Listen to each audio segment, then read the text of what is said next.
जय श्री कृष्णा। राधे राधे मित्रों।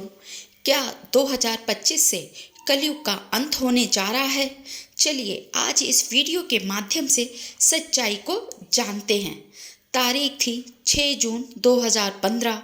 रात के ठीक 11 बजे थे। पूरा जगन्नाथपुरी अंधकार में डूबा हुआ था। यह कोई साधारण बिजली कटौती नहीं थी, बल्कि एक सोचा समझा फैसला था। सड़कों पर सन्नाटा पसरा था। मंदिर के चारों ओर भारी पहरा था। किसी को भी आसपास भटकने की इजाजत नहीं थी। इस रहस्यमय अंधेरे के पीछे एक गुप्त और पवित्र अनुष्ठान चल रहा था। एक ऐसा अनुष्ठान जिसे देखने की अनुमति किसी को नहीं थी। भगवान कृष्ण की असली हृदय, जिसे सदियों से गुप्त रखा गया था, पुरानी मूर्ति से निकाला जा रहा था और उसे एक नई मूर्ति में स्थापित किया जा रहा था। कहते कि इस प्रक्रिया को जो भी देख लेता है वह या तो पागल हो जाता है या उसकी मृत्यु निश्चित होती है। यही कारण था कि पूरे शहर को अंधेरे में रखा गया, ताकि कोई भी इस रहस्य को अपनी आंखों से ना देख सके। लेकिन इस बार कुछ अलग हुआ। इस प्रक्रिया को देखने वाला एकमात्र व्यक्ति जिसने वह दृश्य अपनी आंखों से देखा और जो उसने बताया, वह किसी को भी झकझोर कर रख सकता है। आखिर उस व्यक्ति ने क्या देखा था? क्या सच में भगवान कृष्ण का हृदय अभी भी धड़क रहा था? इतिहास में ऐसा कौन सा कारण था कि इस मंदिर को मिटाने के लिए बार बार हमले किए गए, लेकिन हर बार कुछ ऐसा हुआ जिसने आक्रमणकारियों को हिलाकर रख दिया? क्यों भगवान जगन्नाथ की मूर्ति अधूरी बनाई गई? क्या यह कोई अनजाना संयोग था या फिर इसके पीछे कोई दिव्य कारण है जो इंसान की समझ से परे है? इन सभी रहस्यों के बीच सबसे बड़ा सवाल यही है, क्या जगन्नाथपुरी सच में कलयुग के अंत का संकेत दे रहा है? क्या यह मंदिर केवल एक तीर्थ स्थल है या फिर भविष्य का कोई संदेश हमारे सामने रख रहा है जिसे हम समझ नहीं पा रहे हैं? इस वीडियो में हम इन्हीं गूढ़ रहस्यों की परतें खोलेंगे और आपको सच से रूबरू कराएंगे। वीडियो को बिना स्किप किए पूरा देखें, क्योंकि आपको जगन्नाथ मंदिर से जुड़े हुए कुछ ऐसे रहस्यों के बारे में आज जानने को मिलने वाला है जिसके बारे में शायद ही आपने कभी पहले सुना होगा। जब भी हम जगन्नाथपुरी मंदिर की बात करते हैं, एक अद्भुत कथा हमारे सामने उभरती है। इस मंदिर की नींव में केवल पत्थर ही नहीं, बल्कि एक दिल दहला देने वाली कहानी भी छुपी हुई है। इस अद्भुत रहस्य को समझने के लिए हमें समय के पहियों को पीछे घुमाना होगा और लौटना होगा उस युग में जब महाभारत का महासमर समाप्त हो चुका था। कुरुक्षेत्र की धरती पर बिखरे असंख्य शवों और कौरवों के विनाश ने समूचे आर्यव्रत को हिलाकर रख दिया था।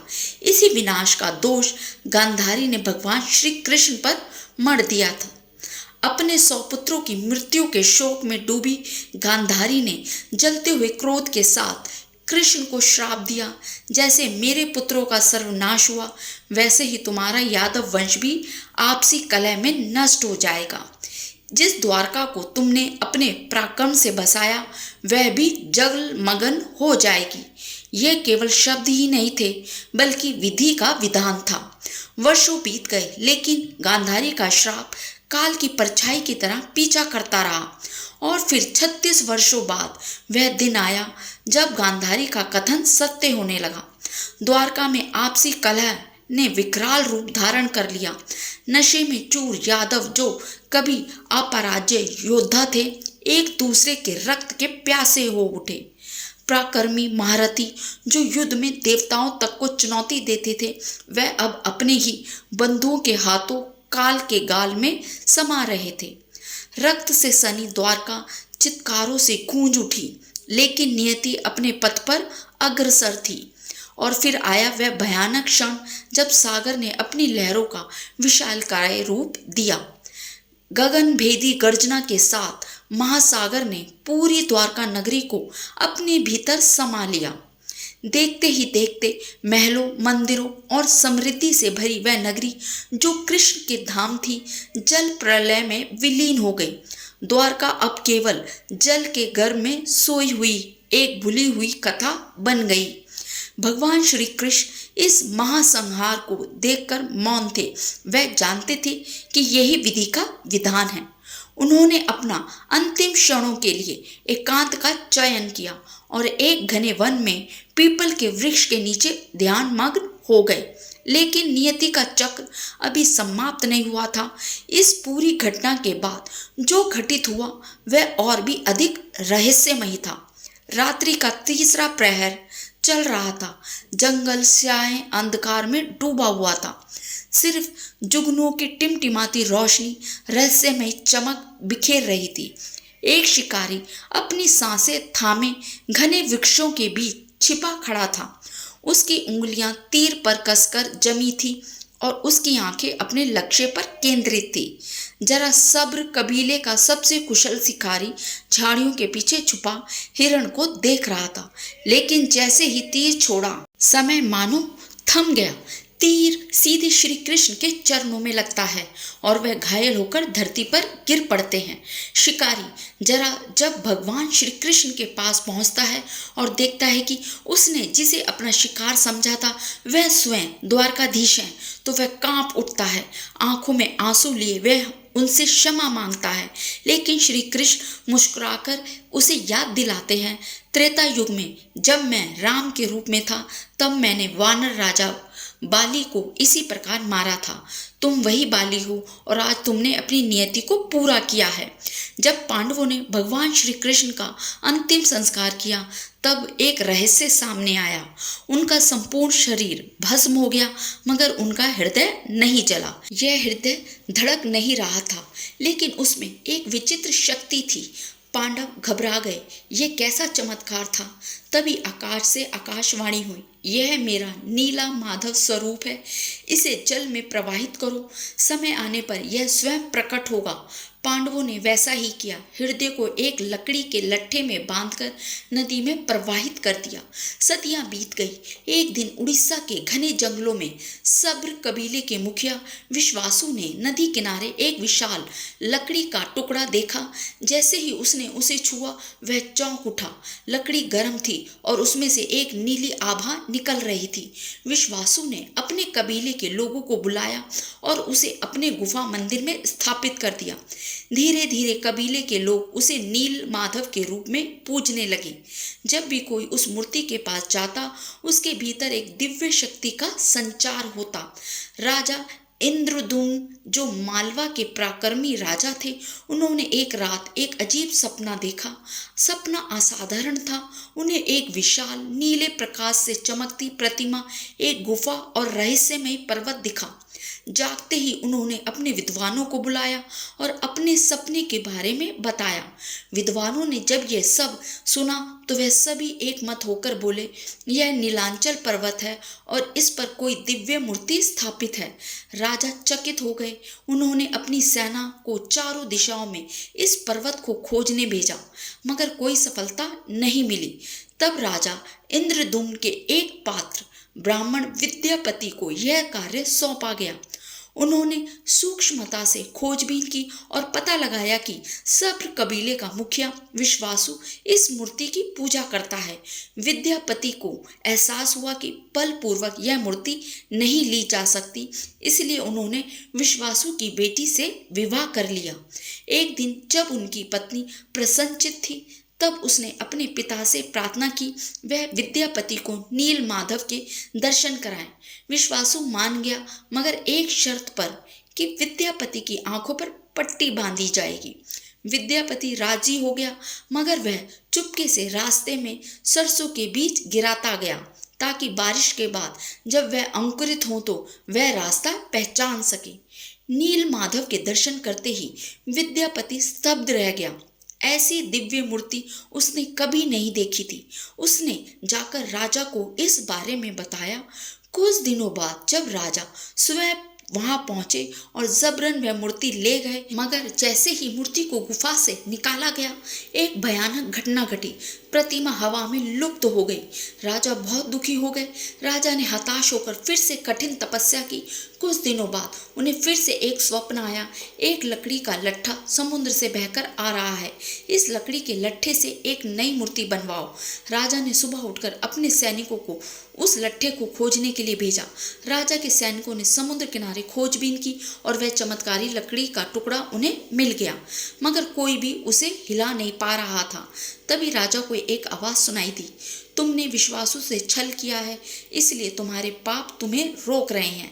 पहले उन्हें क्षमा मांगो। राजा ने ऐसा ही किया। उन्होंने विश्वासु से अपने द्वारा किए गए गलत कार्य की क्षमा मांगी। विश्वासु ने भी उन्हें क्षमा कर दिया और विश्वासु ने खुद वह लट्ठा उठाया और उसे मंदिर में ले गए। फिर राजा इंद्रदुम्न ने एक से बढ़कर एक शिल्पकार को उस लट्ठे से मूर्ति बनाने के लिए बुलाया, लेकिन कोई भी कारीगर लकड़ी के अंदर रत्ती भर भी छेद नहीं कर पाया। यह सब देखकर राजा काफी दुखी हो गए थे, लेकिन तीनों लोग के कुशल कारीगर कह जाने वाले विश्वकर्मा ने एक बूढ़े व्यक्ति का रूप धारण करके उस लकड़ी से भगवान जगन्नाथ की प्रतिमा बनाने का फैसला लिया। भगवान विश्वकर्मा वृद्ध व्यक्ति का रूप धारण करके राजा के पास पहुंच गए और उनसे कहा वह नील माधव की मूर्ति बना सकते हैं, लेकिन इसके लिए उस शिल्पकार ने एक शर्त रखी, जिसमें उसने कहा कि मैं 21 दिनों में गर्भगृह के अंदर इस मूर्ति का निर्माण करूंगा।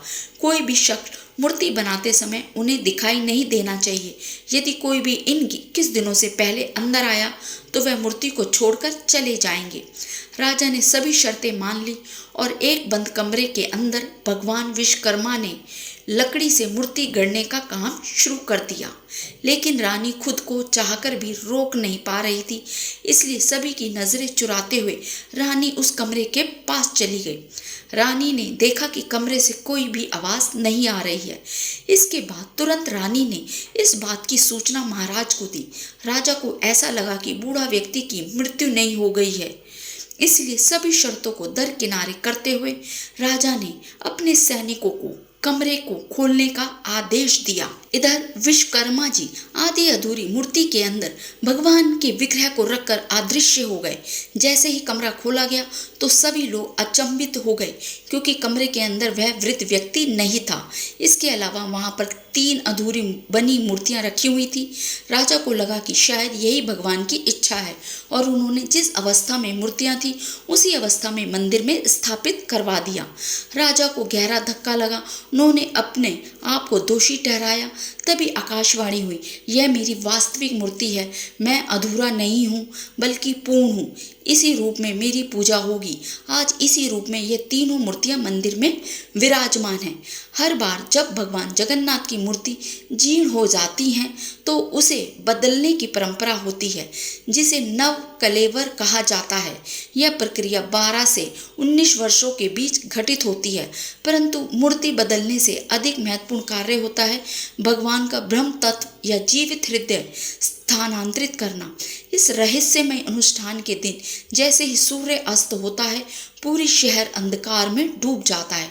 बिजली कट दी जाती है, सड़कों पर घना सन्नाटा छा जाता है और मंदिर के चारों ओर भारी सुरक्षा तैनात कर दी जाती है। इस प्रक्रिया को देखने की किसी को भी अनुमति नहीं होती। कहा जाता है कि अगर कोई इसे देख ले तो उसकी मौत निश्चित होती है।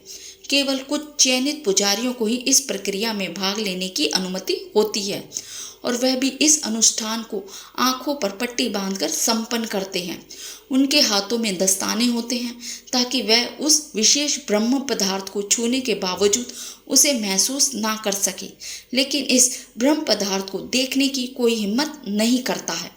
एक बुजुर्ग पुजारी ने अपने अनुभव साझा करते हुए बताया कि जब वे पुरानी मूर्ति से ब्रह्म पदार्थ निकालकर नई मूर्ति में स्थापित कर रहे थे, तब उन्हें ऐसा महसूस हुआ जैसे उनके हाथों में कुछ उछल रहा हो, जैसे कोई जीवित प्राणी। ऐसा लगता है जैसे एक खरगोश का बच्चा हाथ में हो जो हलचल कर रहा हो, लेकिन किसी को नहीं पता कि यह वास्तव में क्या है, यह पदार्थ जीवित है या नहीं।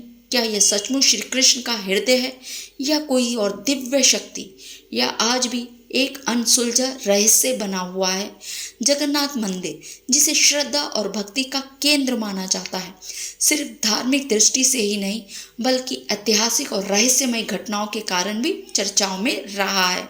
क्या आप जानते हैं इस मंदिर पर 17 बार आक्रमण हुआ है और हर बार आश्चर्य और चमत्कारी घटनाएं घटी हैं। अब बात करते हैं जगन्नाथ मंदिर कलयुग के अंत के क्या क्या संकेत दे रहा है। संत अच्युतानंद दास उड़ीसा के महान संत, कवि और भविष्य वक्ता थे। उन्होंने कई भविष्यवाणी की थी, जिनमें से कुछ को भविष्य मालिका नामक ग्रंथ में संकलित किया गया है। यह ग्रंथ आने वाले विनाशकारी घटनाक्रमों की भविष्यवाणी करता है। इसमें दर्ज कई भविष्यवाणियां अब तक सच हो चुकी हैं।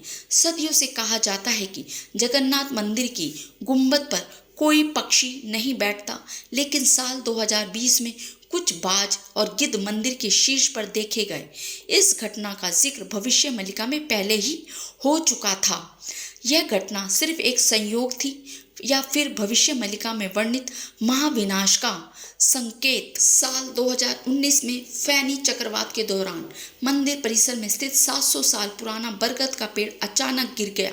कुछ महीनों के भीतर पूरी दुनिया पर एक वैश्विक महामारी का साया मंडराने लगा।